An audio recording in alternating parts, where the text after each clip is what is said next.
Quand la cité a été conçue, le mur de Berlin était encore debout.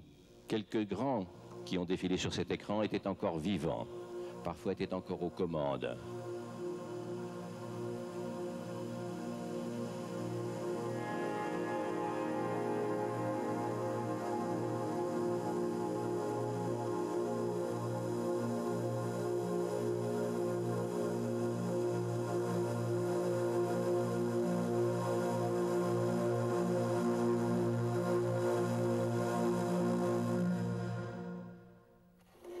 Le temps a changé. C'est un autre époque.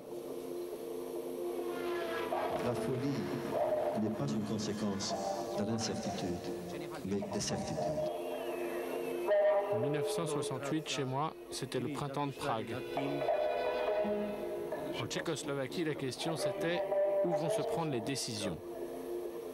Dans le Parlement ou dans la rue. C'est qu'il faut le dire franchement, l'Europe est en déclin. On n'a jamais suffisamment critiqué le modèle d'administration de l'État africain. Le système des Nations Unies.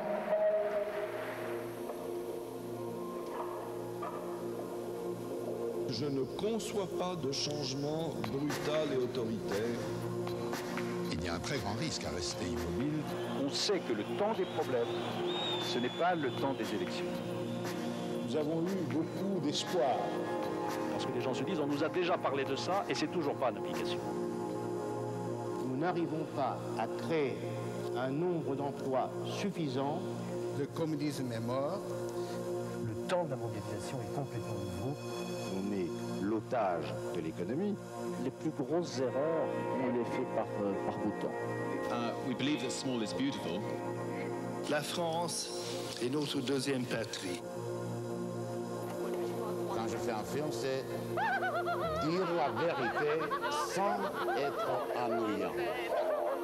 Chaque philosophe construit une seule idée. C'est pas parce qu'on a fait 2, 3, 4 succès qu'on en fera un 5e. Quel formidable coup de chapeau donné à Marilyn. J'aimerais dire que la musique, évidemment, est l'art du temps. Je vous signale tout de suite que je vais parler pour ne rien dire. Car rien, c'est pas rien.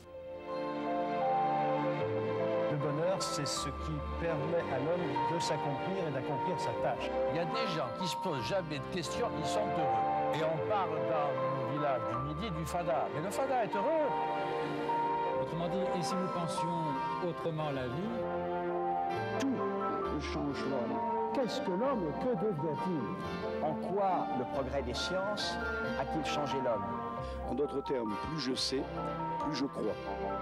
N'ayons pas peur de la science. Il y a des rejets qui viennent des erreurs de parcours de la technologie. Toute la question est effectivement de savoir si vous voulez de ce monde-là. Non, vous qui êtes jeunes, ayez le courage de vos amours.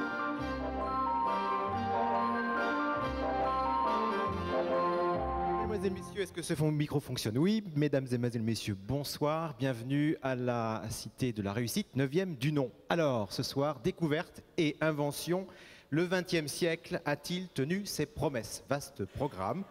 Parmi ce que le XIXe siècle nous annonçait, il y avait un tube sous-marin pour faire Paris-New York, il y avait des maisons en papier aggloméré, des enfants allaités par des machines à vapeur, l'assurance maladie, oui, déjà programmée dans quelques textes du 19e, des stations d'aéronefs situées tout près, là, sur les tours de Notre-Dame. Les visionnaires du 19e siècle avaient imaginé un 20e siècle haut en couleurs et en invention, et la réalité a parfois dépassé la fiction, parfois pas. En 1875, le grand Larousse, qui était à l'époque une référence, qu'il est toujours, mais il est devenu le petit Larousse. L'époque, dit-il ce Larousse, l'époque annonce que le progrès est marié, définitivement marié aux sciences et technologies. Là, je vais citer, cette idée que l'humanité devienne un jour meilleure sera chère au siècle prochain.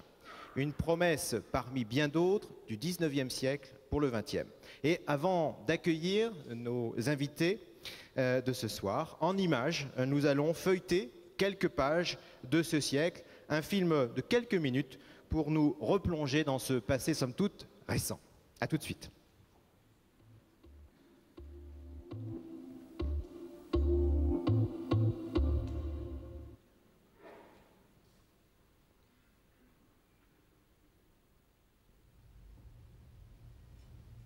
Si l'on feuilletait les annales du concours Lépine, on découvrirait et l'on verrait se dessiner un grand siècle de l'art ménager. Un bien-être acquis au jour le jour, un quotidien simplifié, l'abandon de nos corvées de vaisselle, de lessive et autres nettoyages de printemps. Voyez à l'œil, ils fournissent au choix instantanément un rôti, un cocktail ou de l'eau chaude. Ils sont en vérité les rois de ce 26e salon.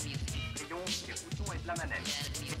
On dirait quel quotidien merveilleux, et pourtant... On continuerait par un musée de l'automobile pour voir les progrès de la technique, les premiers pneumatiques. On saluerait l'abandon de la manivelle, l'arrivée des essuie-glaces et du freinage ABS. Le TGV nous ferait oublier la vapeur.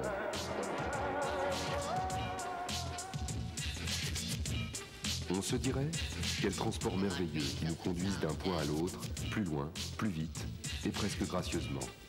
Encore que, évidemment... Alors on s'exclamerait, on s'exalterait, on parlerait sciences et techniques. On dirait l'atome et l'espace-temps devenu relatif, la dérive des continents, l'éco-radar, la génétique. On remonterait le temps en écoutant les étoiles et les galaxies. Et l'on ferait des voyages impossibles dans cet espace où seul Jules Verne et Tintin s'étaient aventurés.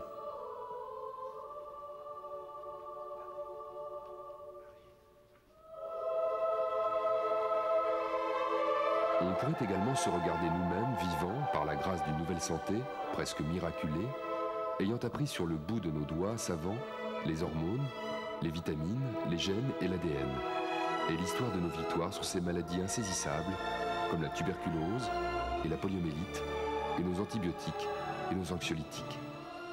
On se dirait quelle science merveilleuse et bienveillante. Cependant, on pourrait alors visiter notre beau paysage audiovisuel. On verrait arriver la radio, la télé, le magnétophone, le tourne-disque, le téléphone à portée de main. Les satellites seraient nos nouvelles étoiles et les ordinateurs, hier précieux, aujourd'hui quotidiens, seraient nos compagnons de chemin.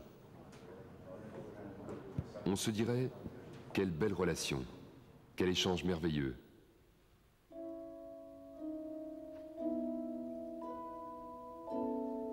À vrai dire, cependant, quoique, pourtant, mais toutes nos inventions et toutes nos découvertes ont aussi des revers douloureux.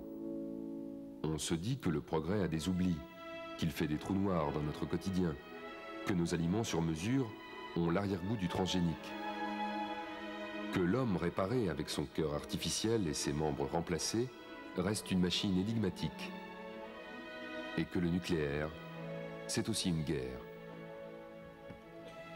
Alors, en saluant le cortège triomphal de nos inventions, on voit bien que l'on a créé de nouveaux manques, de nouvelles carences. On a découvert que science et technique n'étaient pas toujours synonymes de providence. Il reste donc à maîtriser les grands progrès que nous allons créer pour que le XXIe siècle tienne toutes ses promesses.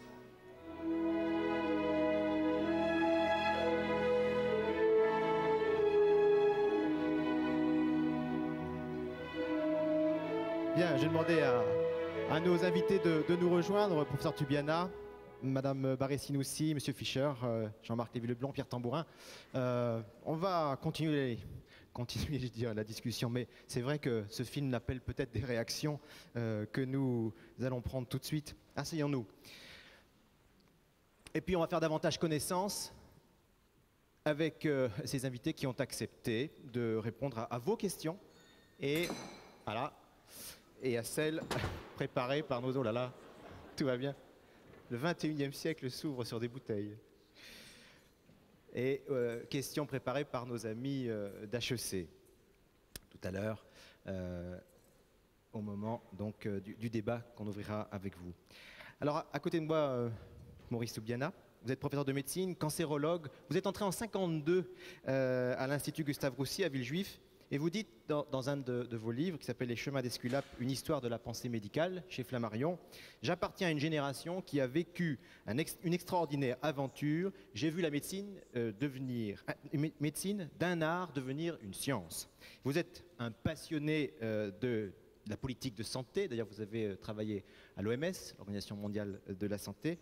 Vous êtes un militant non moins passionné contre les publicités pour le tabac et les alcools. 40%, je le rappelle, des cancers sont dus à l'alcool et au tabac. Et vous êtes un défenseur encore plus passionné, d'ailleurs on vous lit avec plaisir dans les Échos, je ne sais pas si vous avez lu les Échos ce week-end, des sciences et des technologies dont vous dites qu'elles sont aujourd'hui mises à mal, alors par les journalistes, par les politiques, par les opinions publiques. Professeur, c'est la science et les technologies qui ont changé la vie sur Terre. Qui aujourd'hui pourrait dire le contraire ? Bien, je crois d'abord qu'il faut compléter un peu le film que vous venez de voir. On présente un certain nombre de progrès, mais je crois qu'on ne parle pas de l'essentiel. Qu'est-ce que c'est que l'essentiel ? L'essentiel, c'est une modification de la condition humaine. Il faut penser qu'en 1900, l'espérance de vie à la naissance était de 45 ans. Elle est aujourd'hui de 78 ans.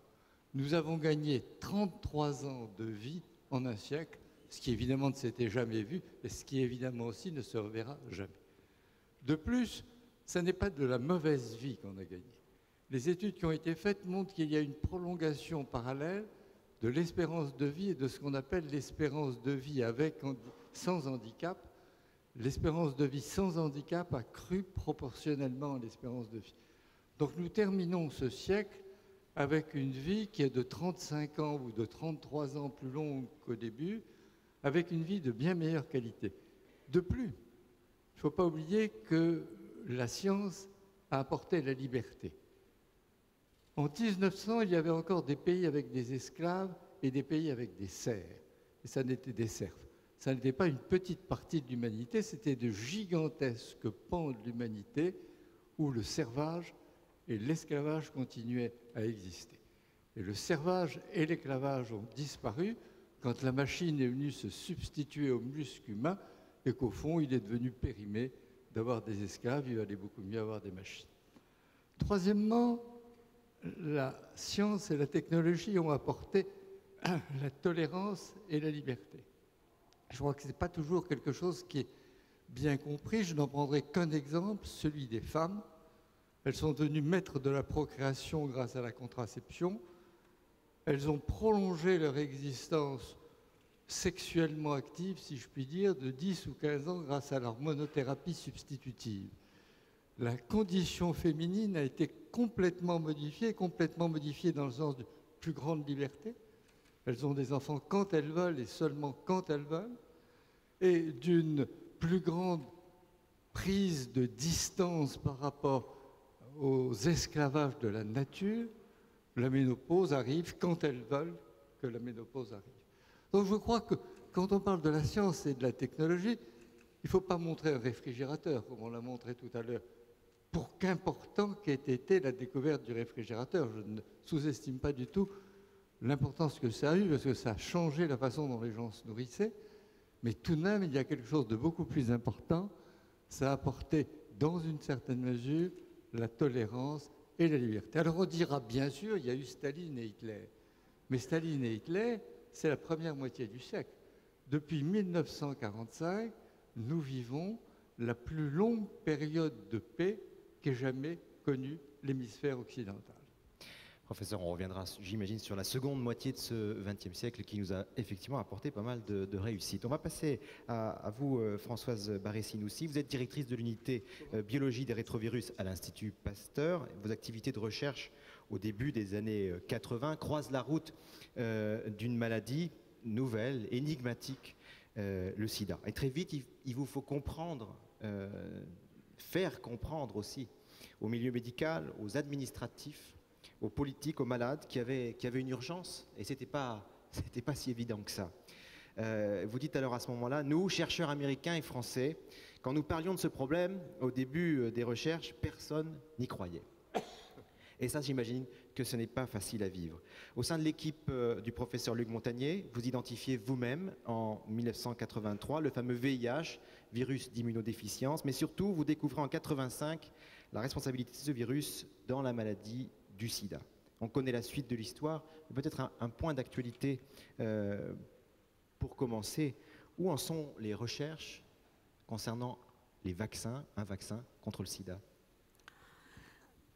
Bien, si on commence par parler du vaccin contre le sida, c'est vrai qu'on est tous à l'attendre depuis très longtemps et là, c'est pas une victoire. Tout à l'heure, dans le film, on parlait de victoire. Et il faut bien reconnaître que toutes ces dernières années ont vu un certain nombre d'échecs en matière vaccinale. Je crois que l'objectif du prochain siècle, c'est au moins de savoir dans les 3 années à venir, de pouvoir tout simplement répondre à la question si un vaccin contre cette infection VIH est possible ou pas. De savoir si les nouveaux développements, nouvelles stratégies qui sont en cours aujourd'hui pourront porter ses fruits ou en tous les cas nous orienterons vers une nouvelle stratégie vaccinale dans les prochaines années. Mais l'espoir reste bien sûr. À côté de vous, le professeur Alain Fischer, vous êtes professeur de médecine, président du conseil scientifique de la Fondation pour la recherche médicale, qui nous a d'ailleurs aidé grandement à préparer ce débat. On reviendra sur la Fondation pour la recherche médicale, car je crois qu'elle le vit essentiellement, exclusivement des dons que nous pouvons faire. Et vous avez offert en avril 2000, c'est assez récent, une première mondiale aux enfants bulles. Vous savez, ces enfants atteints d'un déficit grave du système immunitaire et qui sont, enfin, ceux que vous soignez, on peut dire, étaient condamnés à vivre isolément dans des bulles stériles. Cette première mondiale était celle d'une thérapie génique efficace. C'était à l'hôpital Necker, à Paris, des bébés bulles de 8 à 11 mois, libérés de leur cage protectrice. Ça, c'est une bonne et belle nouvelle. Comment vont ces enfants aujourd'hui? Peut-être prenez le micro de... Écoutez, ils vont bien. Ils ont quelques mois de plus, par définition. Leur état de santé est excellent. Ils vivent normalement dans leur famille. Donc, à ce jour, nous observons une confirmation des résultats qu'il a été possible d'annoncer dans les journaux scientifiques il y a maintenant 6 mois. Est-ce que c'est le début? Oui, si vous voulez. Est-ce que c'est, professeur, le début de vrais espoirs pour les thérapies géniques dont on disait il y a encore quelques mois, ça piétine, ça fait 10 ans qu'on annonce les thérapies géniques, et puis voilà, ça y est, on y arrive. Alors il faut à la fois prendre ça, je pense, comme un signe d'encouragement, mais surtout un signe de patience et d'incitation aux chercheurs, à tous les chercheurs impliqués dans ce domaine, et Dieu sait s'ils sont nombreux compte tenu des différents types de compétences nécessaires. C'est un encouragement à poursuivre. Mais si on réfléchit à ce que c'est que la thérapie génique, je ne sais pas si on aura l'occasion d'y revenir dans le débat, mais il faut arriver à placer un gène, celui que l'on souhaite pour obtenir un effet thérapeutique, dans une bonne cellule, au bon endroit, au bon moment, pas trop pour ne pas avoir d'effet toxique, pas trop peu pour que l'effet réel soit obtenu. C'est une gigantesque problématique qui pose de multiples questions de biologie fondamentale, de développement de stratégies thérapeutiques, donc qui impliquent des médecins, des chercheurs, des biologistes, des chimistes, etc. etc. C'est un long parcours. On est au tout début d'un très long parcours. Alors, Jean-Marc Lévy-Leblanc, au milieu de ces professeurs de médecine, voilà un physicien. Vous êtes docteur d'État et sciences physiques, et c'est comme physicien brillant que vous faites d'abord une carrière de chercheur. La légende, mais c'est peut-être vrai, vous allez dire, la légende dit qu'Einstein est mort le jour de vos 15 ans. C'est vrai? C'est vrai, mais je n'y suis pour rien, je vous le promets. C'était en tout cas ça, c'est de l'histoire, le 18 avril 1955, et vous auriez dit alors, je serai Einstein ou rien. Oui, j'ai lamentablement échoué sur les 2 plans. C'est-à-dire que vous n'êtes ni Einstein ni rien. Mais comme vous aimez les chemins de traverse, vous vous êtes inventé un métier, celui de critique de science. Et vous voilà admirablement placé pour nous aider dans le débat de ce soir. Un commentaire sur le film? Je crois qu'il n'en demande ni n'en mérite aucun. Bon, en voilà un en tout cas. Et depuis 1972, vous dirigez les collections scientifiques des éditions du Seuil. En 1990, vous fondez Alliage, une revue où science, culture et les techniques se mêlent avec intelligence. Et vous vilipendez la technoscience dans nombre de vos articles, science au service des techniques. Vous critiquez cette technique au service de quoi, finalement? Non, je ne vilipende rien du tout. Simplement, j'essaye de comprendre ce qui se passe. Et ce qui se passe, que le mot technoscience, que je n'ai d'ailleurs en rien inventé, recouvre, c'est, me semble-t-il, la menace lourde qui pèse sur la science de par son succès même. C'est-à-dire ce que le professeur Toubiana décrivait, l'efficacité d'un certain nombre seulement, on y reviendra peut-être, des résultats produits par la recherche fondamentale, a tendance à nous tourner la tête et à faire que nous en demandons toujours plus et à terme toujours plus court. Ce qui veut dire que la dimension fondamentale de la science, sa dimension proprement spéculative, sa liberté de recherche, est paradoxalement compromise par ses succès mêmes. On reviendra, j'imagine, sur tout ça. Pierre Tambourin, vous êtes aujourd'hui directeur général du Génopôle. Alors, il faut qu'on dise quelques mots sur le Génopôle. C'est un site basé à Ivry, c'est pas très loin de Paris, qui est consacré au développement des biotechnologies. C'est un campus original que Claude Allègre vous demande de bâtir en 1998. Original car là se côtoient vraiment les centres nationaux, hein, le Généton, le Génoplante, les laboratoires de l'INSERM, du CEA, nombreux encore d'autres, et des entreprises engagées dans l'aventure des biotechnologies. On pourrait citer Rhône Poulenc, Rohrer, Genset et bien d'autres, au milieu aussi de start-up, de petites PME, toutes nouvelles dans ce Génopôle. Alors, est-ce que cette pépinière d'entreprises qui côtoient des grands laboratoires, est-ce que c'est une manière plus forte, plus efficace de faire de la recherche concernant la génétique? Incontestablement, oui. Simplement, j'aurais rappelé qu'avant que d'être J'allais directeur du faire Génopôle, après, je suis d'abord un chercheur en cancérologie moléculaire du secteur public, et que c'est par esprit de défense de la science, celle qui essaie aussi de défendre Jean-Marc Lévy-Leblond, et d'ailleurs c'est souvent que nous avons eu l'occasion d'y réfléchir ensemble, pas assez peut-être, et c'est d'ailleurs une des raisons pour lesquelles je souhaite qu'il y ait des débats autour de ça, que j'ai accepté de manière un peu paradoxale de promouvoir un site où on pourrait dire que se développe une espèce d'archétype de ce que observe avec un esprit critique, mais sans le vilipender, Jean-Marc Lévy-Leblond. Et je crois que c'est vrai qu'il faut à la fois reconnaître que c'est absolument nécessaire et que la science moderne, à la fois, nécessite une recherche fondamentale qu'on maintient et dans lequel l'État a un rôle et doit garder un rôle prédominant et fort, parce qu'on peut le démontrer ne serait-ce que par l'intérêt de la science. Mais aussi on s'aperçoit, et ça c'est l'expérience et l'histoire des 20 dernières années dans nos domaines, mais aussi dans d'autres domaines, comme par exemple les technologies de l'information, que cette recherche fondamentale peut être confortée, tout en confortant elle-même, une recherche plus finalisée, plus tournée vers des résultats. Et on peut prédire que beaucoup de secteurs industriels de demain, voire de demain matin, seront en grande partie conditionnés par ces développements.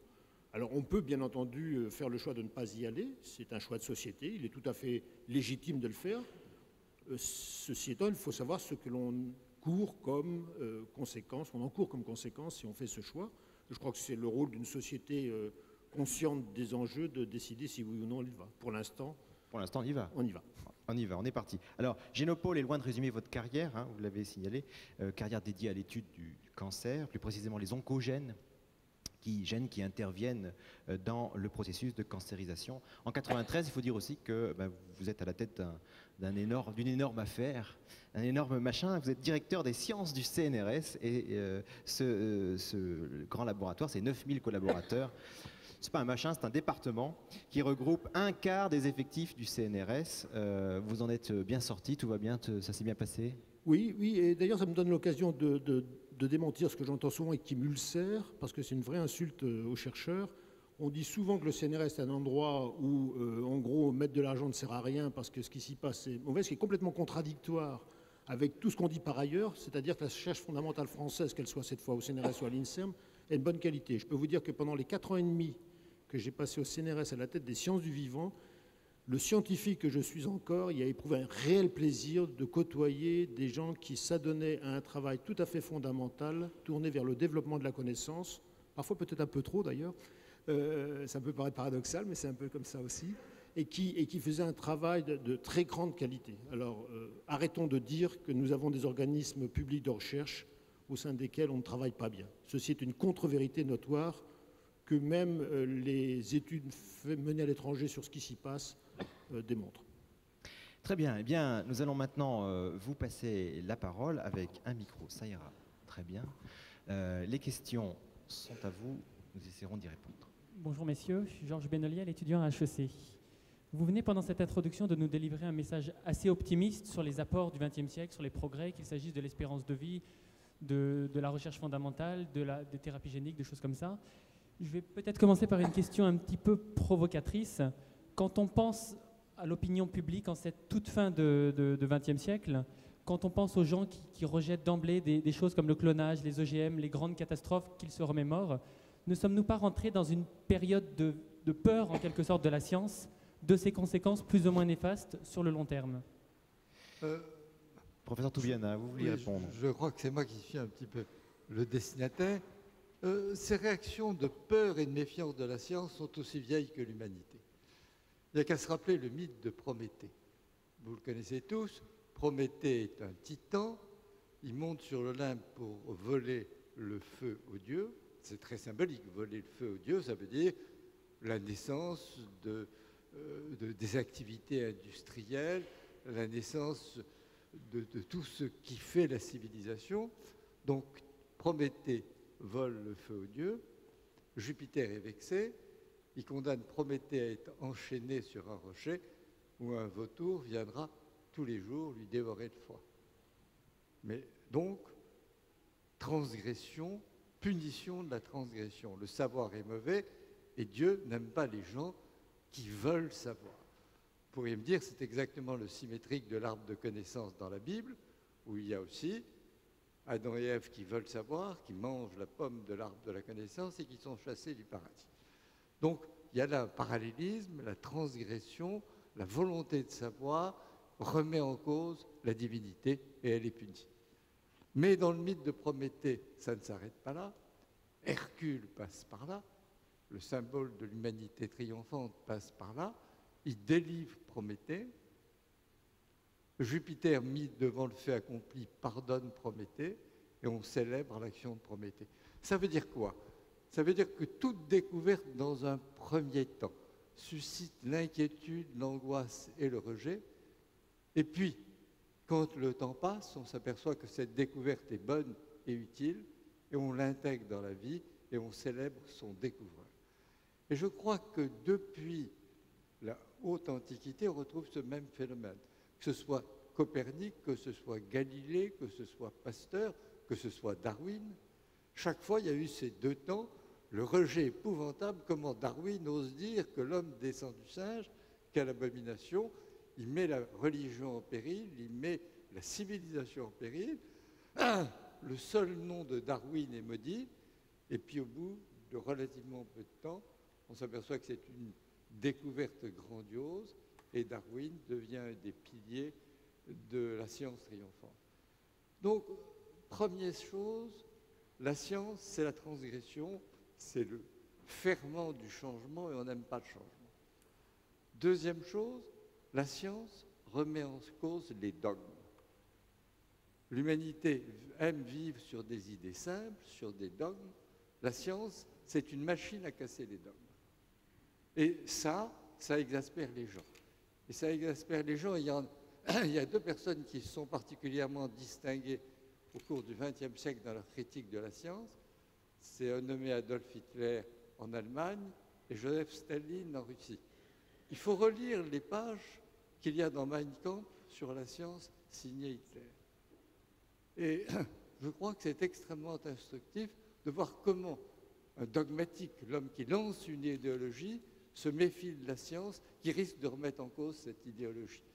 Et il n'y a qu'à voir aussi l'histoire que vous connaissez tous de Staline tranchant pour Mitchourine et pour Lysenko contre toute la génétique classique. Pourquoi? Parce que Mitchourine et Lysenko introduisent une nouvelle vision de la génétique qui satisfait exactement le dogme marxiste. On pourrait multiplier les exemples. La science dérange. Et c'est pour ça que la science est indispensable. Jean-Marc Lévy-Leblanc, peut-être? Non ?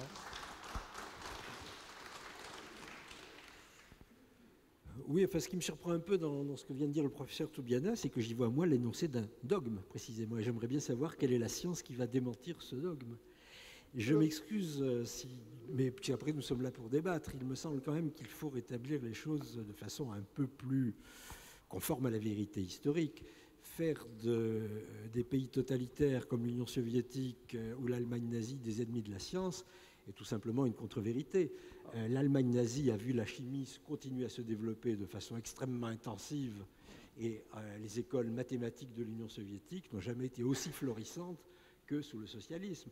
Que pour des raisons idéologiques, la biologie mitchourinienne ait triomphé provisoirement, cela est tout à fait exact.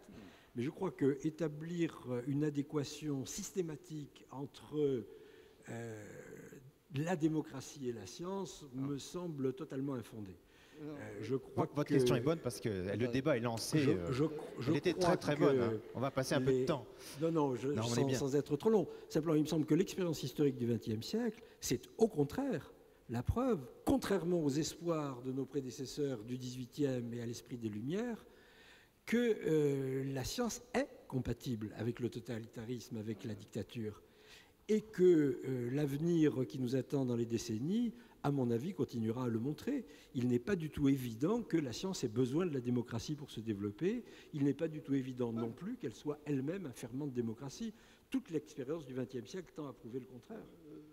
Professeur.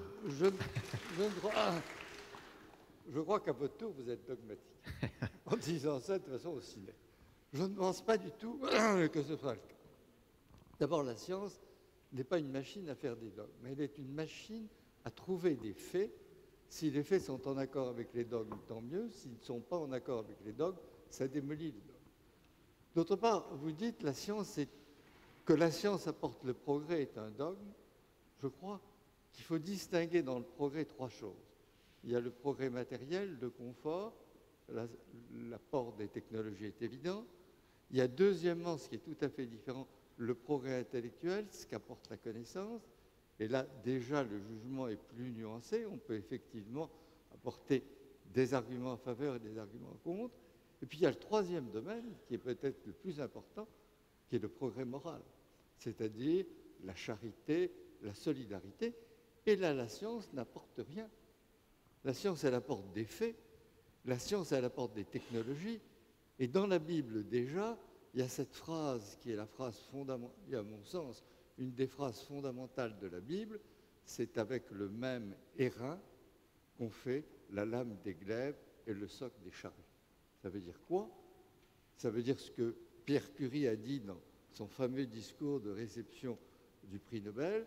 Ça veut dire qu'on peut faire le meilleur et qu'on peut faire le pire avec la science, mais que ce soit le meilleur ou que ce soit le pire, ça n'est pas la science, c'est l'usage que l'homme fait de la science. Pierre Tambourin.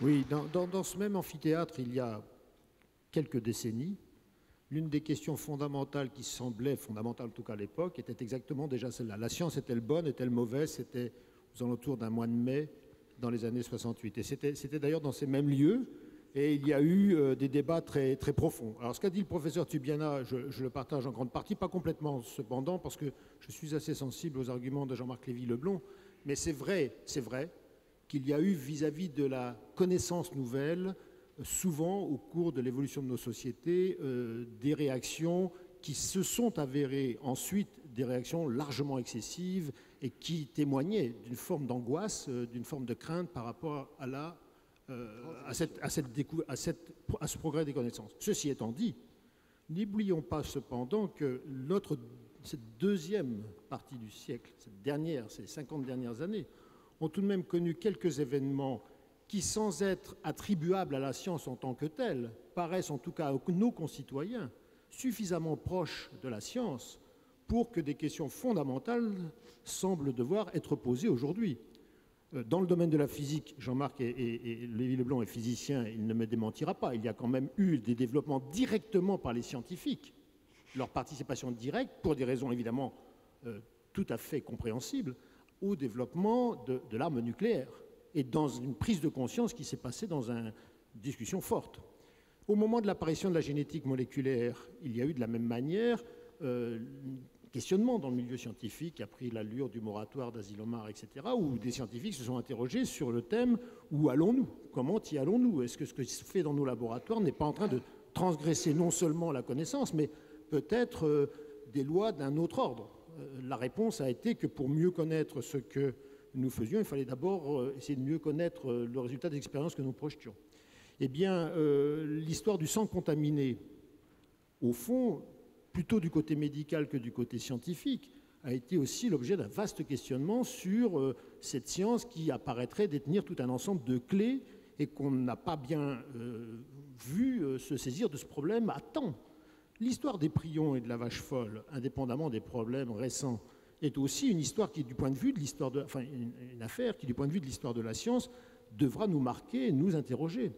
Et puis, dans ce que je fais actuellement sur Évry, bien entendu, je peux en présenter une facette extraordinairement positive pour l'avenir de l'homme et de nos sociétés. Mais je peux aussi en faire présenter une facette totalement négative. Par exemple, la Déclaration des droits de l'homme dit tous les hommes, il ne peut y avoir de discrimination basée sur n'est-ce pas, sur les caractères raciaux et autres. Eh bien, aujourd'hui, les assureurs nous demandent l'autorisation d'utiliser les tests génétiques pour mieux assurer chacun de nous. Aux États-Unis, on voit se développer des pratiques qui consistent à demander des tests génétiques avant l'embauche, bien entendu, pour protéger les travailleurs par rapport à des dangers potentiels. On voit bien s'introduire là des idées ou des conséquences de ce que nous faisons qui, à mon avis, j'en conclus là pour ne pas être trop long, vont nécessiter un rapprochement science-société qu'on n'a jamais connu dans le passé et qui est obligatoire, les OGM étant là pour démontrer que si nous ne le faisons pas, d'une part, nous risquons nos sociétés de passer à côté de développements majeurs et très importants, et d'autre part, de l'autre côté, voir des recherches ne plus être en mesure de se développer, mais pas du point de vue de la connaissance, simplement du point de vue de leurs répercussions. Donc moi je crois qu'il faut bien mesurer ces enjeux science-société qui se posent en des termes, compte tenu de ce qui a été fait récemment, totalement nouveaux, et qui me paraissent d'ailleurs encourager l'organisation de tels débats. Monsieur Fischer.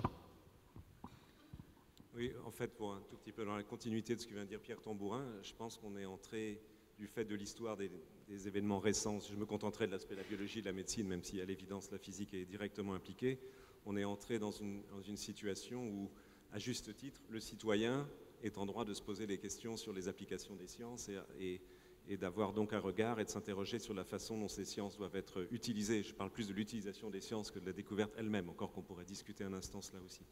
Et on est entré dans une logique, on appelle le principe de précaution, qui est que non seulement il faut envisager les risques prévisibles, mais il faut envisager les risques imprévisibles ou peu prévisibles.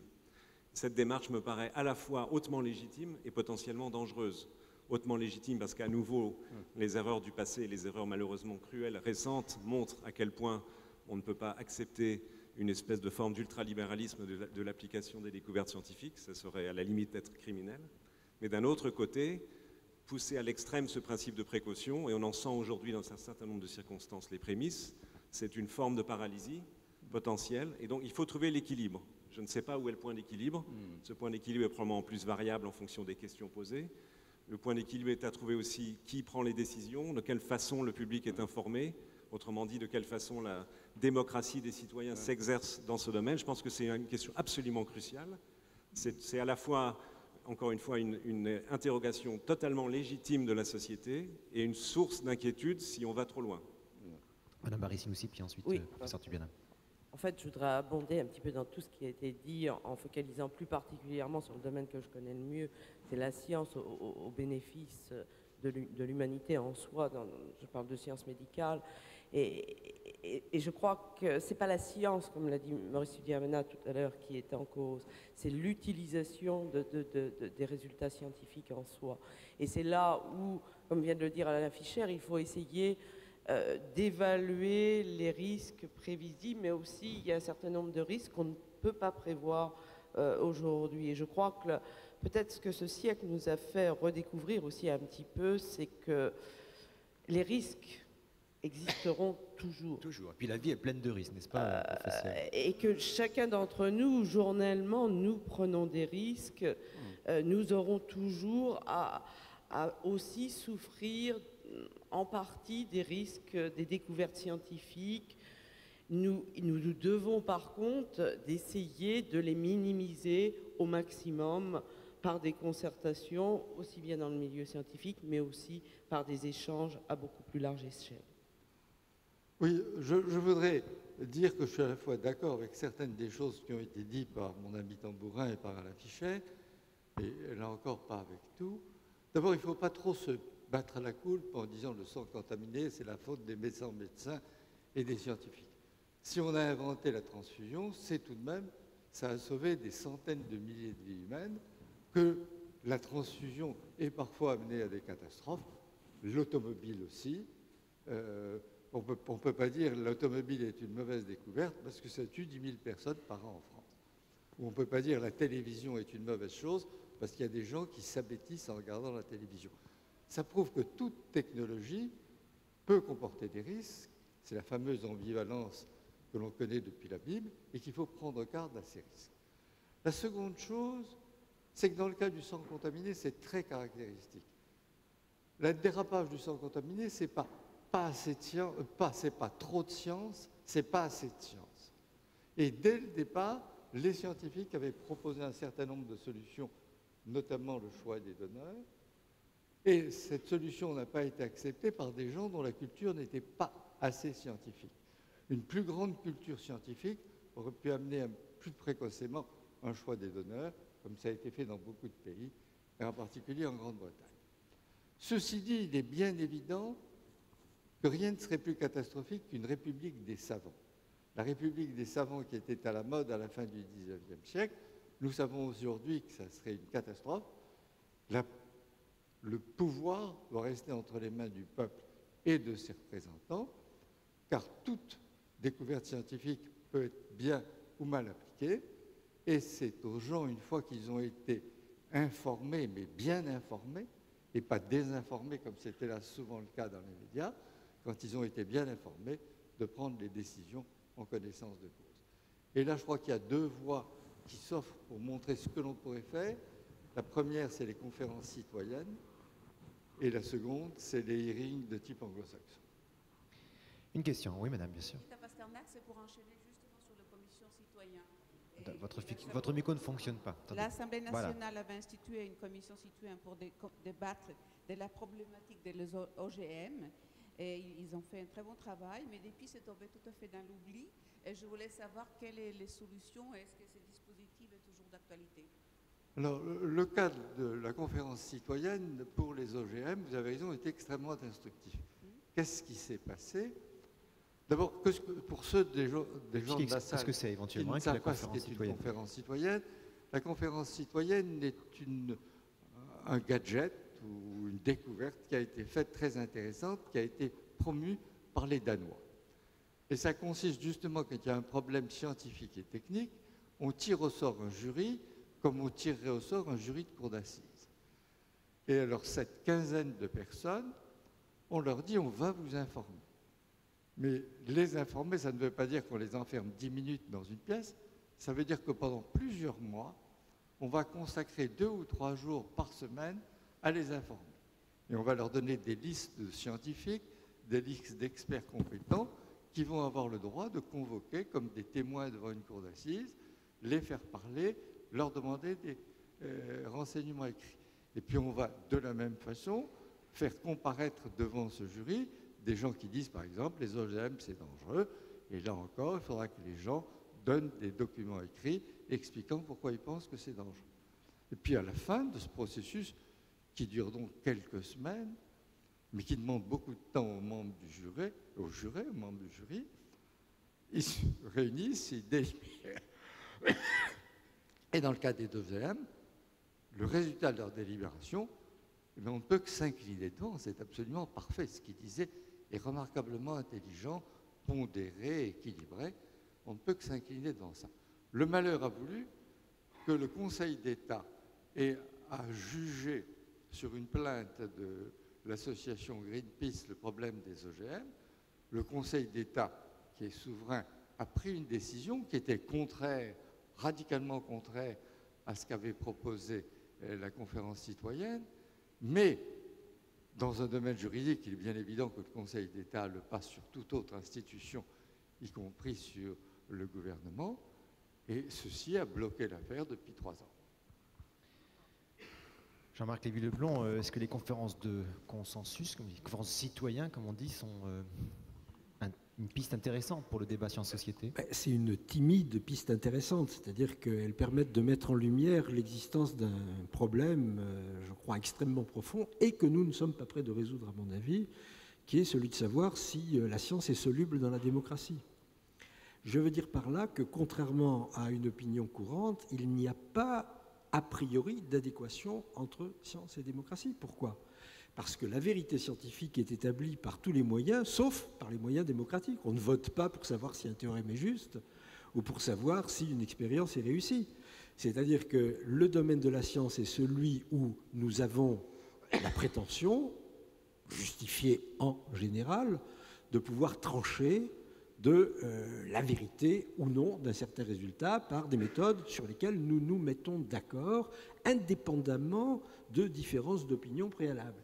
Il est tout à fait clair que pour les problèmes de la vie en société en général et de l'organisation politique, ceci ne marche pas, sauf à basculer dans une expertocratie complète dans laquelle on croirait que tout problème économique, par exemple, a une solution prédéterminée et qu'il suffit de faire appel aux bons experts. Mais ça, c'est évidemment la négation totale du principe démocratique. C'est le principe, au mieux, du despotisme éclairé. Le principe de la démocratie n'est pas du tout de faire trancher les problèmes uniquement par ceux qui savent, mais c'est au contraire l'idée que les problèmes doivent être tranchés par ceux qui ne savent pas. Pourquoi ? Parce que les problèmes sont trop compliqués pour qu'il y ait une opinion fiable. Et donc la démocratie, c'est une prise de risque absolument permanente. Ça n'est pas de décider en connaissance de cause, c'est de décider en méconnaissance de cause. Et je crois que tant que nous n'aurons pas compris que la science d'aujourd'hui, précisément par la force de ses interactions avec la société, par ses succès même d'une certaine façon, se retrouve plongée dans ce bain commun des problèmes sociaux, qu'elle ne peut plus prétendre à être cette espèce de cité idéale où les problèmes peuvent être réglés entre nous sur des bases communes qui seraient de l'ordre de la pure logique ou du pur consensus intérieur au laboratoire. Encore une fois, ces succès même la replongent dans le bain social commun et la mettent maintenant dans cette situation où ces problèmes même, les problèmes par exemple d'allocation de ressources, de choix des priorités, de décision, par exemple ne fût-ce que d'implantation d'une grande installation scientifique, vous voyez à quoi je pense, sont des problèmes qu'il faut régler par les méthodes démocratiques normales, c'est-à-dire en méconnaissance de cause, c'est-à-dire en faisant confiance aux citoyens qui n'ont pas de compétences particulières. Alors j'entends bien qu'il faut par ailleurs, bien entendu, que nous fassions des efforts considérables pour élever le niveau moyen de connaissance scientifique de la collectivité, pour développer et mieux diffuser la culture scientifique. Ce n'est pas moi qu'on accusera, je pense, de négliger cet aspect-là. Mais je voudrais mettre en garde contre l'illusion qui consisterait à penser qu'il suffit de faire de tout un chacun des experts scientifiques, que cela est possible, et qu'alors on pourra enfin trancher en connaissance de cause. C'est beaucoup plus compliqué que ça, et nous ne sommes pas sortis de cette situation-là. Nous ne connaissons pas encore je dirais même les techniques politiques qui soient à même de mettre la science en prise avec la démocratie.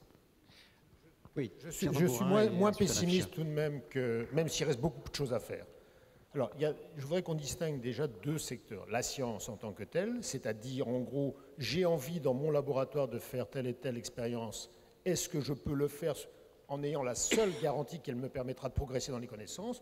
D'ores et déjà, beaucoup de champs de recherche sont soumis à une analyse a priori parfois ou a posteriori de comités qui sont chargés de représenter la société civile.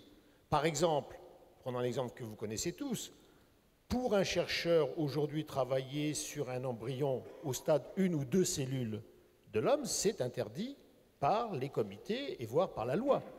On peut être pour, on peut être contre. Il y a des chercheurs qui pensent que c'est pas normal que ceci soit ainsi et que la science devrait conduire à développer ses recherches sans limite. Je pense donc qu'il y a déjà une interpénétration et qu'une forme de solubilité, certes pas assez grande, de cette science biologique. D'ailleurs, je remarque qu'à cette table, alors que nous parlons de progrès scientifique en général, en dehors de Jean-Marc, qui est physicien, mais dont vous avez rappelé le rôle un peu critique, le regard extérieur, il n'y a que des médecins et des biologistes. C'est intéressant quand même quant à l'évolution de ce champ scientifique en général. Donc premièrement, la science elle est déjà aujourd'hui relativement surveillée par un processus qui est certes devrait être amélioré et se démocratiser, mais qui est déjà en grande partie fait appel aux références démocratiques. Dans ces comités d'éthique dont on peut critiquer le fonctionnement, et probablement il y a tout de même des représentants des grands courants de pensée religieuses, des grands courants de pensée philosophiques, il y a des scientifiques, et ce qui s'y dit me paraît intéressant de ce point de vue. Et puis ensuite, il y a donc la science, et puis ensuite, il y a ce que l'on en fait de la science. Et c'est là où, alors là, moi, de mon point de vue, c'est beaucoup plus soluble, pour reprendre l'expression de Jean-Marc, dans la pratique quotidienne que ce que nous faisons jusqu'à maintenant. Il y a beaucoup de choses, et c'est vrai qu'il y a beaucoup de techniques à inventer et à développer, mais nous avons là un rôle très particulier à jouer. On a parlé des conférences citoyennes ou des conférences de consensus. Ce qu'a rappelé Maurice Tibiana est parfaitement exact. Ça n'est pas une raison pour arrêter. Je ne comprends pas pourquoi on a arrêté ce processus qui me paraît excellent et qu'on devrait appeler de nos voeux à développer. Est-ce que demain, vous savez qu'aujourd'hui, par exemple, l'une des questions qui va se poser à vous demain matin, à nouveau, c'est, vous savez que la police aujourd'hui est capable d'identifier d'une manière quasi certaine un individu par son empreinte génétique. Bien. Et ça avec des méthodes très raffinées. Ceci, si nous voulions étendre cette méthode à l'ensemble de la population, ceci aurait comme conséquence d'obliger à constituer des grandes banques de données dans lesquelles vos caractéristiques génétiques sont inscrites de manière confidentielle. Eh bien, la prédiction aujourd'hui des services de police qui réfléchissent à ça, c'est que la pression de la société, compte tenu de la petite délinquance, etc., et bien entendu, ça pourra s'appliquer dans ces domaines, la pression de la population risque de conduire, si on n'y réfléchit pas, à demander à ce que ce genre de choses se fasse. Et tout ceci parce que le débat, probablement, n'aura pas été assez loin, assez vite. Et dans les applications de la science, Jean-Marc, je crois que là, où dans la science c'est un peu difficile, je te l'accorde, mais dans les applications de la science, dans ce qui en dérive directement, on pourrait tout de même très, très facilement faire appel à des techniques classiques et qui ne nécessitent pas beaucoup d'initiatives. En tout cas, sur les fichiers génétiques, effectivement, l'information pourrait avoir lieu dès maintenant, dès aujourd'hui. Alain Fischer. Quand Jean-Marc Lévy-Leblanc a pris la parole tout à l'heure, j'ai pensé que j'allais être en violent désaccord avec ce qu'il était en train de dire, puis il a modulé son propos. Mais néanmoins, je voudrais revenir sur la notion du débat entre connaissance scientifique, expertise scientifique et débat de société, connaissance par l'ensemble des citoyens et décision politique. Je pense qu'on ne peut pas évacuer facilement ce débat, même s'il est difficile, et pour moi, il me paraît absolument crucial. Je voudrais prendre l'exemple de ce qui s'est passé en Suisse, je crois, il y a 2 ans, qui a été une initiative populaire. Vous savez qu'en Suisse, un certain nombre de citoyens peuvent demander par référendum un changement de la loi. Et un nombre relativement important de citoyens helvétiques ont demandé un changement de la loi de telle manière qu'il soit devenu impossible de faire des expériences biologiques ou a fortiori d'une utilisation médicale d'organismes génétiquement modifiés. Ce qui eût été à peu près l'arrêt de la recherche en biologie, ce n'est pas une exagération, en Suisse. Fondé en partie sur quelques notions naturellement exactes, mais à côté de ça, accompagné de beaucoup d'irrationnels, on revient à la question de tout à l'heure, et de méconnaissance. Et là, on est au cœur du débat citoyenneté, démocratie, expertise scientifique. Il se trouve que ceci a eu un bon effet, c'est qu'il me semble que la communauté scientifique suisse s'est mobilisée dans une grande campagne d'explication médiatique, y compris un prix Nobel prestigieux, un immunologiste qui s'appelle Rolf Zinkernagel, a consacré son temps à écrire tous les jours dans le quotidien le plus populaire de la Suisse, des tribunes, pour essayer d'expliquer aux citoyens quels étaient les enjeux et pourquoi il ne fallait pas faire ça, même s'il ne fallait pas non plus accepter n'importe quoi. Je pense que évidemment, c'est une situation critique, et parfois de situation critique, c'est bien terminé, puisque finalement le vote a été non à cette proposition de loi en Suisse. Mais derrière ça, et encore une fois, là, c'est défiant une situation critique, nous avons, nous, scientifiques, pour ce qui nous concerne, à faire ce boulot-là.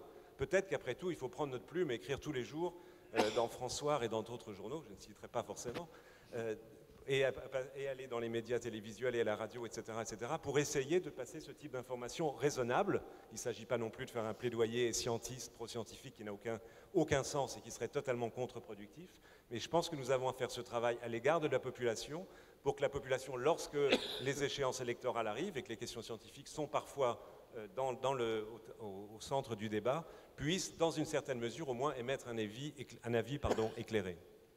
Françoise Barré-Simon. Oui, je voudrais simplement rajouter qu'il me paraît effectivement difficile ne pas avoir des décisions qui soient prises dans le cadre de dialogue un petit peu plus important entre les scientifiques et le grand public, les citoyens d'une façon générale.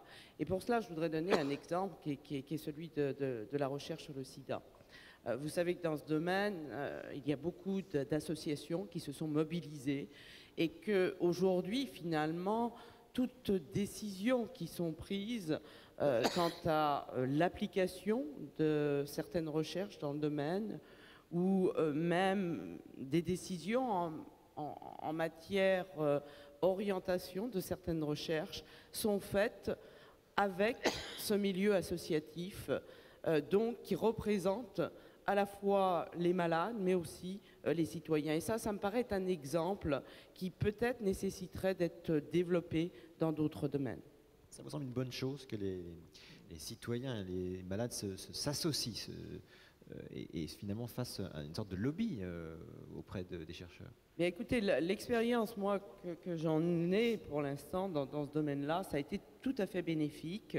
Ça a été tout à fait bénéfique à la fois pour orienter plus rapidement certaines recherches, je pense par exemple au domaine thérapeutique, l'application aussi beaucoup plus rapide de certaines thérapeutiques qui ont été décidées sous la pression du milieu associatif. Et là aussi, il y a besoin d'un dialogue important parce qu'il ne faut pas non plus arriver à certaines dérives. Et aujourd'hui, par exemple, il faut faire très attention aussi au lobbying de dire il faut absolument l'accès au traitement partout, y compris dans les pays les plus pauvres.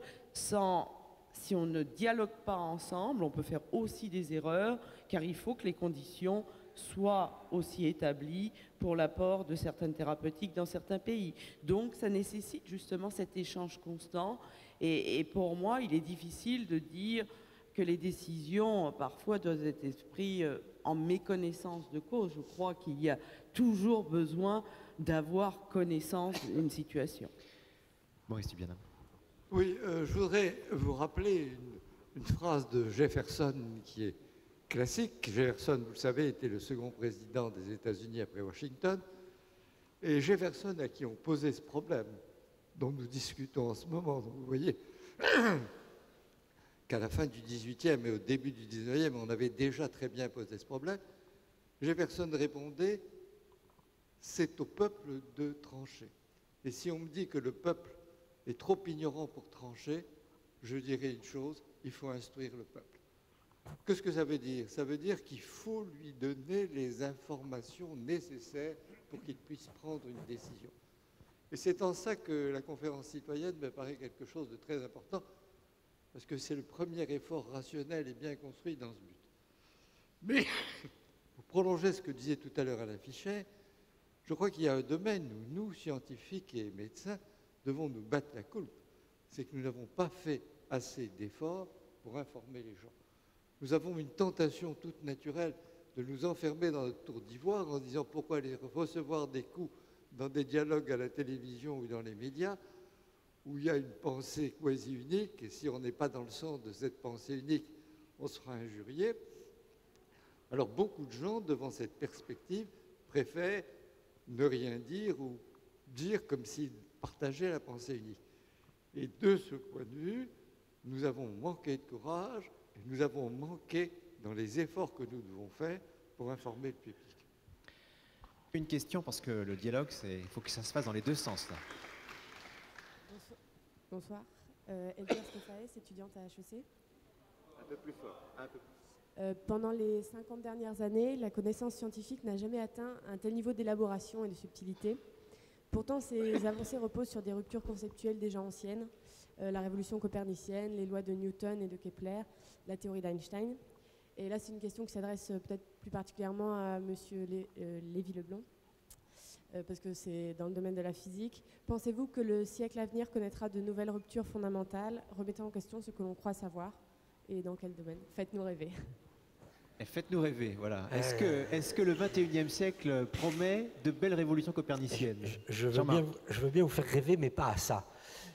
parce que je crois que ça, c'est typiquement la question à laquelle je me refuserais totalement à répondre, instruit par des expériences historiques préalables. En 1890, Lord Kelvin, qui était un des plus grands physiciens du XIXe siècle, disait, des jeunes gens venaient le voir en lui disant j'aimerais bien faire de la science, et en particulier de la physique. Il leur disait écoutez, non, vous arrivez trop tard, tout a été fait, la science classique est arrivée, il ne disait pas classique justement, la science est arrivée à son maximum, vous allez vous ennuyer, il n'y a plus rien à trouver, il y a quelques expériences de détail à faire pour ajouter, disait-il, quelques décimales au calcul numérique des constantes fondamentales, mais le ciel est complètement dégagé, nous savons tout. Il reste 2 tout petits nuages qui vont se dissiper à l'horizon. Ces 2 petits nuages sont devenus l'un la théorie quantique, l'autre la relativité, et ont envahi évidemment tout le ciel du XXe siècle. 20 ou 30 ans plus tard, Rutherford, donc le découvreur de l'existence du noyau atomique, le fondateur de la physique nucléaire, disait, 1920, la physique nucléaire, c'est extrêmement passionnant du point de vue de la recherche fondamentale, il n'y a rien à en attendre du point de vue de ses applications techniques ou industrielles. Je pourrais multiplier d'autres citations de ce genre-là, c'est-à-dire que la science, d'abord les scientifiques ne sont pas les mieux placés pour faire des prévisions sur leur propre domaine, et de toute façon, la science ne serait pas la science si elle était prévisible. C'est-à-dire que ce qui lui reste de fondamentalement passionnant, c'est ce côté précisément lié au fait que nous ne savons pas encore un certain nombre de choses, nous ne saurons jamais, je l'espère, un certain nombre de choses, qu'il y aura toujours à découvrir, que donc la découverte est impossible à prévoir. Ce que l'on peut prévoir plus ou moins, c'est les domaines dans lesquels on va continuer à chercher, que cela aboutisse ou non à des ruptures conceptuelles, nous n'en savons absolument rien. Alors, très précisément, par exemple, il se pourrait bien que dans les 2 ans à venir, la physique fondamentale connaisse de grandes découvertes. Il y a des petits bruits qui arrivent du Centre européen de recherche nucléaire, suivant lesquels l'une des particules à la recherche desquelles on est depuis 20 ou 30 ans, qui s'appelle dans le jargon le boson de Higgs, et qui serait une sorte de clé pour la compréhension du niveau fondamental de la physique des particules, serait en voie d'être découvert. C'est possible. Auquel cas, le XXIe siècle commencerait par une très grande découverte et rouvrirait de nouveaux horizons. Il est tout à fait possible aussi que tel ne soit pas le cas et que nous continuions à piétiner dans cette discipline pendant 30 ou 40 ans. Je voudrais juste donner 2 précisions qui ne sont pas des réponses à votre question, mais qui expliquent pourquoi il est impossible d'y répondre. L'une, c'est que nous sommes à cet égard peut-être dans une situation encore plus difficile qu'il y a quelques décennies, à cause de ce que j'ai déjà évoqué au début, qui est le fait que les succès même de la science amènent à lui passer des commandes à très court terme. Ça a tellement bien marché, votre machin. Vous nous avez donné l'énergie nucléaire, vous nous avez donné, vous les biologistes, que sais-je encore. Alors maintenant, s'il vous plaît, donnez-nous, et pour demain, un vaccin contre le sida, etc.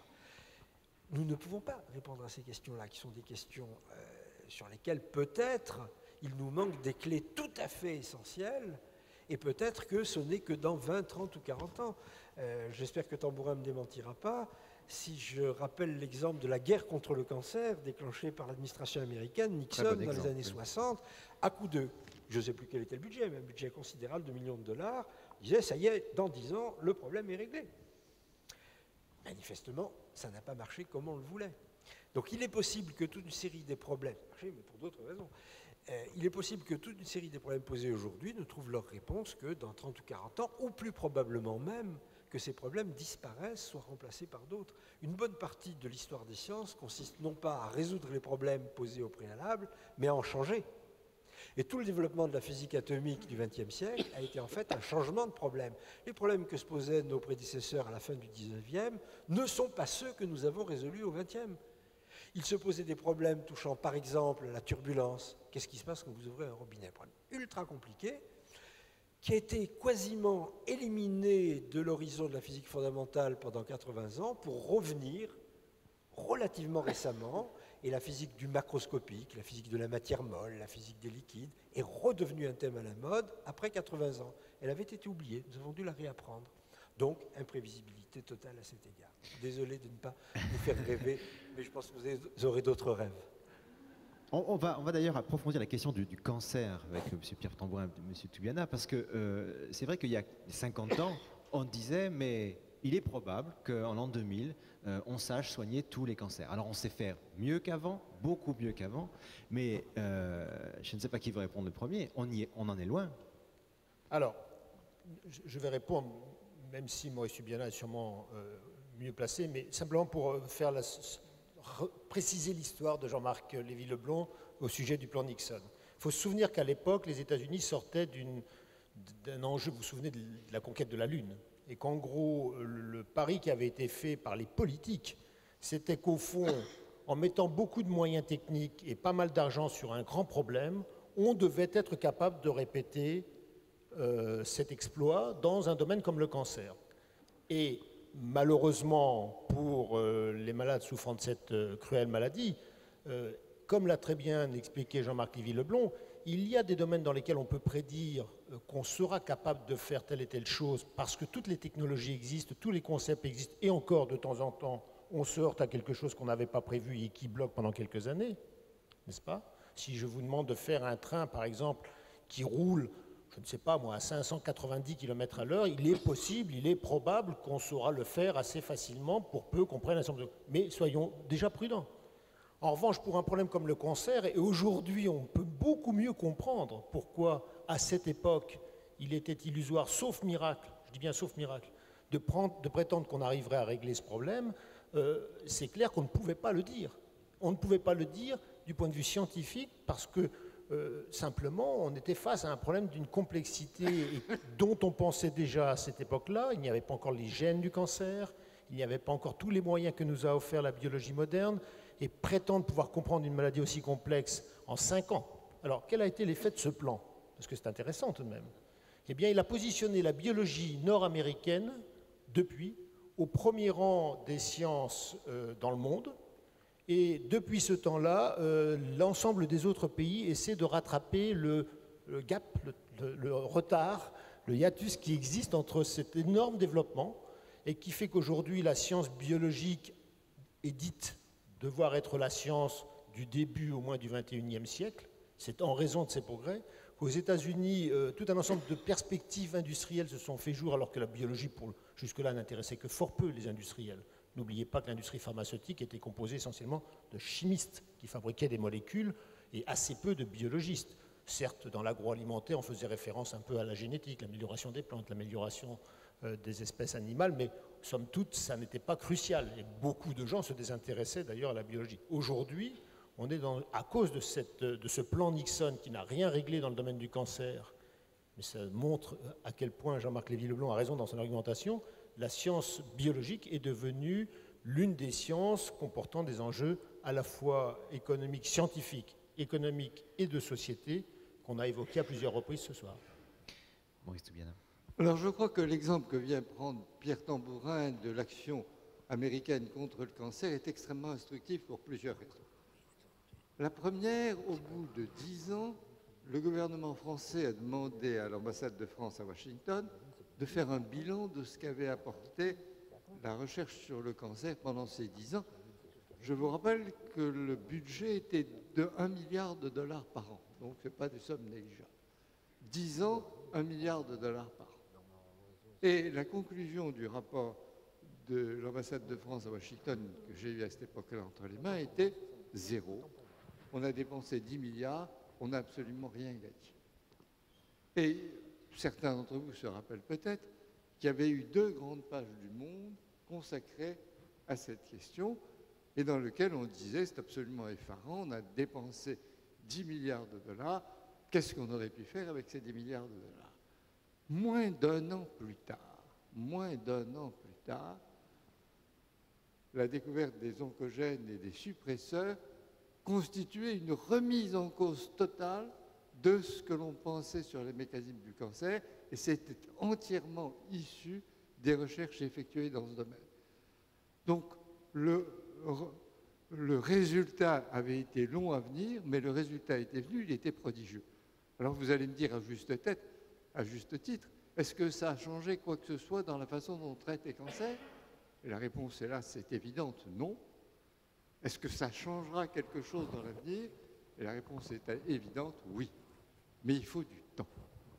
Et les gens sont pressés. On conçoit très bien que quand on a un cancer ou quand on a un proche qui a un cancer, on voudrait que la solution arrive dans les 5 ans, dans les 10 ans. Mais rien ne se fait en 5 ans ou 10 ans. 5 ans et 10 ans, c'est une unité de temps extrêmement courte. Il faut raisonner en décennies et en plusieurs décennies. Et je suis de ceux qui pensent, et je pense que Pierre Tambourin est aussi de cet avis, que vers 2020 ou 2030, si on dira qu'est-ce que les progrès de la biologie ont apporté pour le traitement du cancer, on s'avérera que c'est important. Et toujours sur ce même exemple, vous allez me dire, bon, ben alors si les progrès de la biologie, c'est 2020 ou 2030, aujourd'hui, qu'est-ce qui explique les progrès? Car il y a eu des progrès.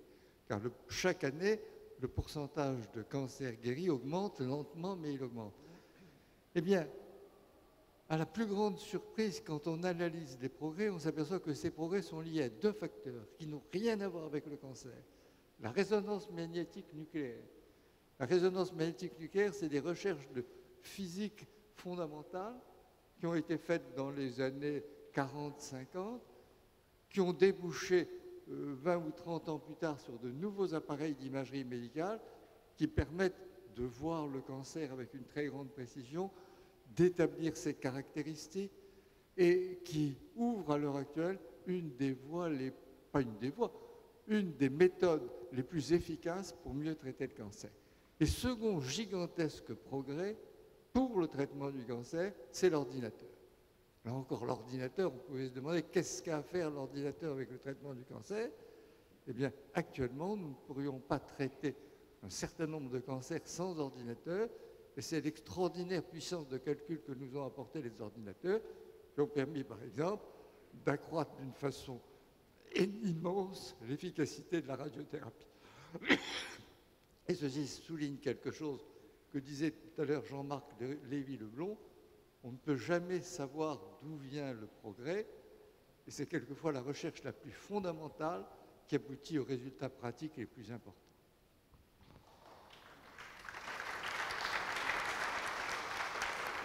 J'en profite pour vous dire que vous pouvez poser toutes les questions que vous voulez. Les micros sont quelque part par là. Une question peut-être? Oui, vous êtes tout là-haut, mais vous avez, on peut vous apporter un micro, certainement.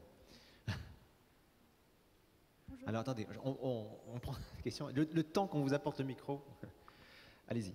Bonjour, je suis Rebecca Bergel. Il faut parler plus fort.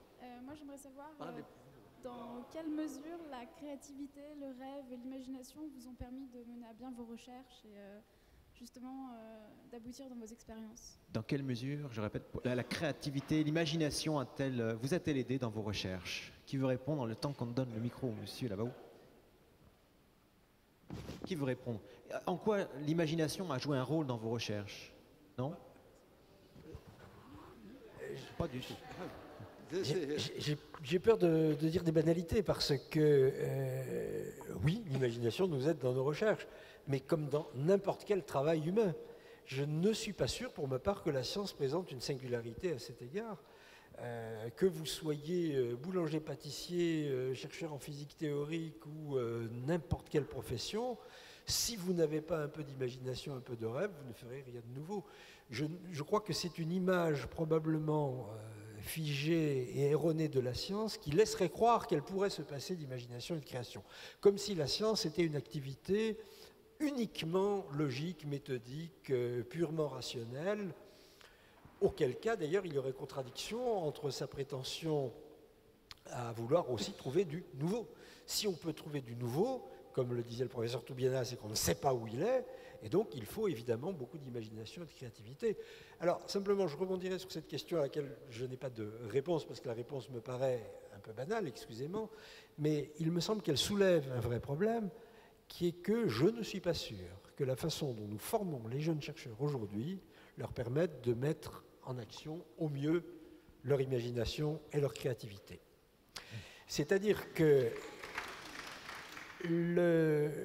l'idée justement que la façon dont nous les formons de façon extrêmement compétente. La plupart de mes jeunes collègues aujourd'hui sont de bien meilleurs techniciens de leurs appareils expérimentaux ou d'ailleurs de leurs méthodes théoriques que nous ne l'étions à leur âge. Simplement, ils sont formés d'une façon tellement spécifique, à des fins tellement étroites, que je vois pour ma part déjà dans un certain nombre de situations où brusquement un champ entier s'ouvre à côté de là où ils ont été formés, qu'ils ont quelque mal à se déplacer.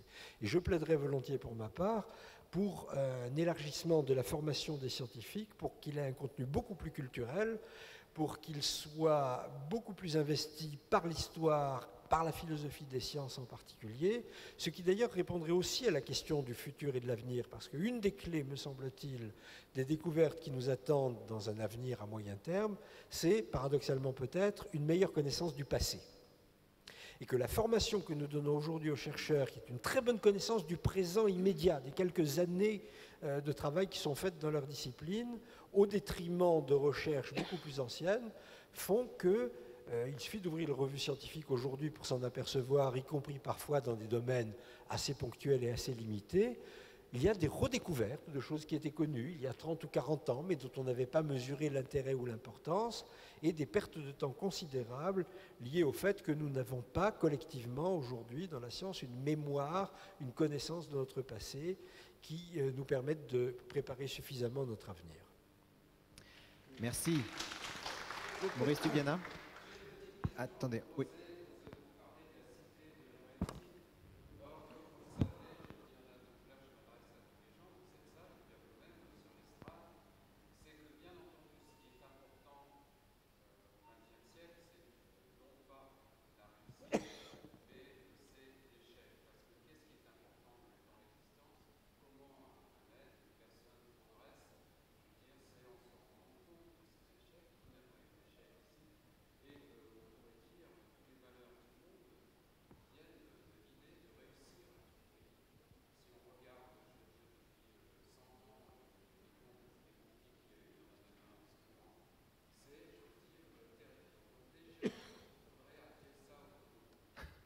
On leur dira, on ne sommes pas responsables du nom. Hein.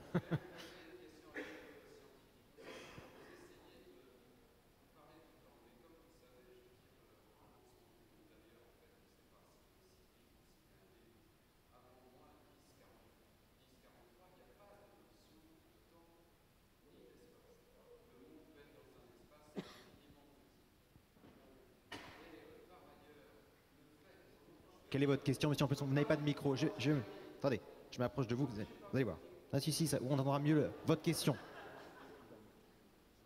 Bon, donc, j'en étais au niveau du temps. Vous parlez de la science, mais ça serait bien de vous interroger sur l'épistémologie de la science, parce que l'une des découvertes qui a été faite, dont on voit les résultats maintenant, puisqu'on est éclairé grâce à ça, vous avez dans l'énergie nucléaire, on a, je veux dire, travaillé sur la force faible et sur la force forte. Pardon, dans un débat très technique là. Votre question, s'il vous plaît. Termine. Ça se passe à des échelles infiniment petites. Mais ça a été le cas de destruction abominable quand on pense à Hiroshima. Quand on pense aussi dans le cerveau des ingénieurs, par exemple près de Dijon, qui mettent au point des armes et tout en écoutant du jazz, je suppose, je trouve ça infiniment dégueulasse. Mais ce que je voudrais dire par là, c'est que ce sont des fractales en tant que telles, parce que quelque chose dans... Votre question, monsieur, votre question, sinon je vais devoir vous couper. Calme. Quelque chose dans l'infiniment petit peut détruire ce qui est infiniment grand. Donc vous vous marrez, mais qu'est-ce qu'il y a dans votre cerveau? Je veux dire un poids chiche. Bon, allez. Bon, monsieur, vous aviez un micro ou pas? Est-ce qu'on a pu vous donner un micro? À vous la question. Oui, alors... Allô? Oui, alors moi, oui, ça marche. C'est nettement moins polémique. Hein, donc je suis désolé. Pardon, plus fort. Pardon, donc je disais ma question sera nettement moins polémique. Ça concerne plutôt les laboratoires pharmaceutiques, vous parliez de start-up tout à l'heure, qui sont condamnés par leurs actionnaires à trouver de nouveaux produits. Monsieur. Laissez poser la question. Monsieur, allez-y. Allez-y, monsieur. Donc ces start-up qui sont condamnés à sortir de nouveaux médicaments chaque année pour faire plaisir à leurs actionnaires, sont inscrits dans une espèce de dérive. dans une espèce de fuite en avant. Donc on a vu que les grands laboratoires américains faisaient leur marché à droite à gauche. Il y avait un domaine de fusion-acquisition assez important dans ce secteur. Et je voulais savoir, en tant que professionnel de la santé, si vous pensiez que cette course en avant n'était pas un petit peu nocive pour les humains que nous sommes, parce que c'est nous qui ingurgitons ces produits derrière, et si toute cette recherche de profit n'allait pas un petit peu trop vite par rapport à nos capacités d'adaptation.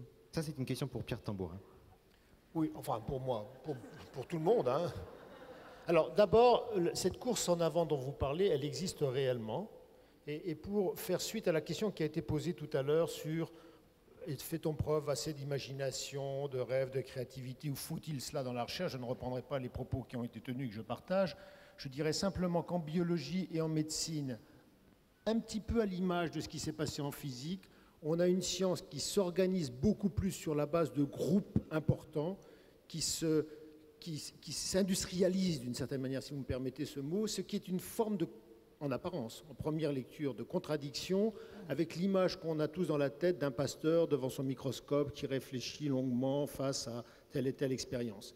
C'est vrai qu'aujourd'hui, c'est un fait, la biologie évolue à travers des grands instruments, tout comme la physique a connu ces développements-là, et qui sont simplement la conséquence d'un certain nombre d'avancées technologiques et qui obligent à faire cela. N'oubliez pas qu'il y a encore 4 ans, nous pensions que la connaissance complète du génome de l'homme était pour 2015.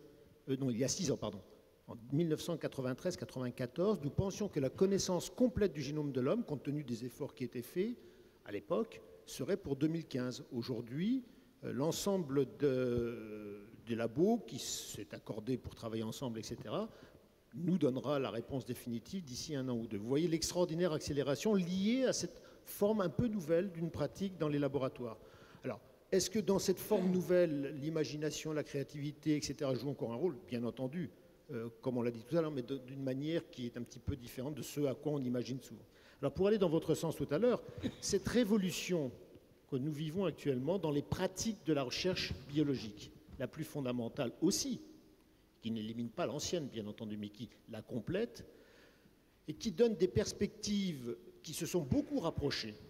Et l'illusion, peut-être, derrière tout ça, c'est de penser que la découverte de gènes nouveaux, à l'origine, qui prédisposent à telle ou telle pathologie, pour lesquels l'exemple du cancer est typique de ce point de vue, l'idée que nous aurons identifié tout un ensemble de gènes qui pourraient être responsables de telle ou telle pathologie, conduit les industriels, à tort ou à raison, à penser qu'une fois connus, ces gènes leur donneront de nouvelles clés pour toute nouvelle génération de médicaments. De là, la réorganisation actuelle qui s'opère pour de très grands moyens, sachez que la mise en place d'une molécule nouvelle correspond à un investissement considérable. Donc, cette évolution à la fois de la recherche et de la pratique dans la biologie, le raccourcissement des échéances, le rapprochement des échéances, pardon, le raccourcissement des délais, conduit à cette espèce de réorganisation globale de l'ensemble du système.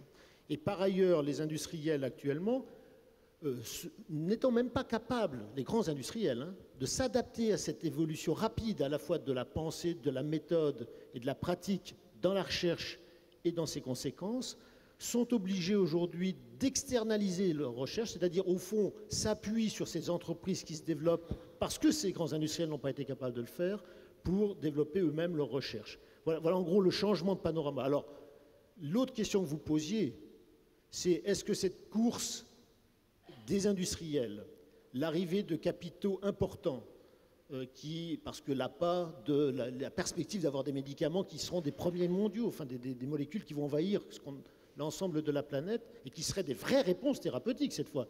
L'idée, c'est qu'on aura enfin des médicaments pour les grandes pathologies qui seront des vrais médicaments moins toxiques, plus actifs, plus spécifiques. Eh bien, cette perspective est-elle de nature à poser des problèmes dans le développement de la science, dans nos laboratoires? Est-elle de nature à bouleverser un certain nombre de questions dans nos sociétés? La réponse est clairement oui. Et là, je suis dans la situation de tout à l'heure. Dans quelle mesure, comment et avec quelle perspective à court terme, j'en suis incapable. Ce que je sais, c'est que de là, la vigilance dont je parlais tout à l'heure et l'absolue nécessité d'y réfléchir. Mais ne diabolisons pas. Les industriels de l'industrie pharmaceutique, même si ces propos risquent d'être mal compris, ou en tout cas mal acceptés, jouent un rôle clé dans la mise en place de nouveaux médicaments. Un laboratoire public, sauf cas exceptionnel, est capable de mettre en évidence la propriété d'une molécule. Il n'est pas capable de faire tout ce qu'il faut pour faire que ce médicament soit donné un jour à un malade souffrant d'une pathologie grave comme le cancer. Il y a des conditions qu'on ignore totalement souvent dans le public qui nécessitent de faire des études en profondeur sur la toxicité. Enfin, je ne vais pas faire un cours là-dessus. Donc tout ça n'est possible que dans un système industriel. Alors ce système industriel, dans les sociétés qui maintenant nous font face, sont entièrement privées. Il n'y a plus la perspective d'avoir des sociétés des entreprises pharmaceutiques qui seraient du domaine du public. Enfin, la dernière en France s'est privatisée récemment, Rhône-Poulenc, pour parler clair. Et par conséquent, c'est vrai que ce changement qualitatif ne sera pas neutre par rapport à l'évolution de ce secteur dans les 5 ou 10 ans qui vont venir. Merci Pierre Tambourin. On va peut-être poser la dernière question parce qu'il nous reste 5 minutes. Il nous reste 5 minutes, monsieur. Non. Il nous reste 5 minutes et nous finirons à l'heure. Monsieur, s'il vous plaît. Allez, monsieur, s'il vous plaît, une dernière question. Oui, excusez-moi. Allô? Très courte, s'il vous plaît. Je vais très essayer d'être le plus rapide possible. Excusez-moi. Je commencerai juste ce que j'avais à dire. Alors, monsieur. Quelle est la question? Je ne sais pas si vous pourrez vous poser la question. On n'a pas compris la question. On n'a pas compris. Est-ce que vous pouvez poser votre question, monsieur, ou sinon nous terminerons le débat. Je voulais juste vous rappeler qu'en 1950, à l'époque où les campagnes de vaccination massive éradiquaient la poliomyélite, l'industrie agroalimentaire américaine réussissait à l'insu de son propre gré la transmission de l'agent de la tremblante du mouton, voire Scrappy, aux visons d'élevage. Tremblante du mouton. Je n'ai pas confiance, comme M. Étienne Beaulieu, en l'instinct de l'homme ni de la société. L'homme, pour moi, est paradoxal. Quand la médecine stoppait la propagation de l'agent du courroux en interdisant le cannibalisme tribal, une certaine stratégie de rentabilité rendait les vaches, les moutons, les cochons, les poulets carnivores et quelque peu cannibales. Je crains que la BSE soit pour notre alimentation au début du XXIe siècle ce que le sida a été pour notre sexualité à la fin du XXe. L'heure me semble grave. Les messages politico-scientifiques ont déjà été passés, mais ni entendus ni compris par les Français. Les USA et le Canada estiment que avoir séjourné 6 mois en Angleterre ou en France représente un facteur de risque pour les donneurs de Monsieur, sang. faites court parce que sinon... Oui. Je continue. On comprend votre question, mais elle arrive tard. Alors allez-y, Oui. faites-la. L'AFSAP sont à elle qu'avoir séjourné en France durant cette même durée est 10 fois plus dangereuse qu'à d'avoir voyagé 6 mois en Angleterre. Si un bilan démocratiquement partagé ne se fait pas dans ce domaine, le risque réel est que la crise de la vache Monsieur, il nous reste 2 minutes. On a compris que vous étiez inquiet. On a compris que vous étiez inquiet concernant la vache folle. Est-ce que le principe de précaution est-il antidémocratique, comme l'a dit un de... Alors, qui veut répondre à cette question? Le principe de précaution.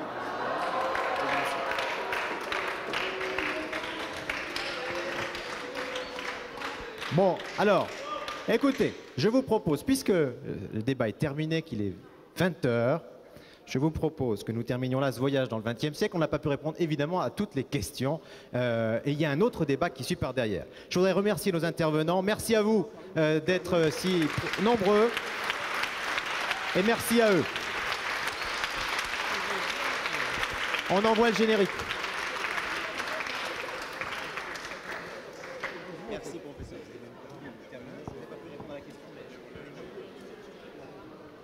Merci beaucoup.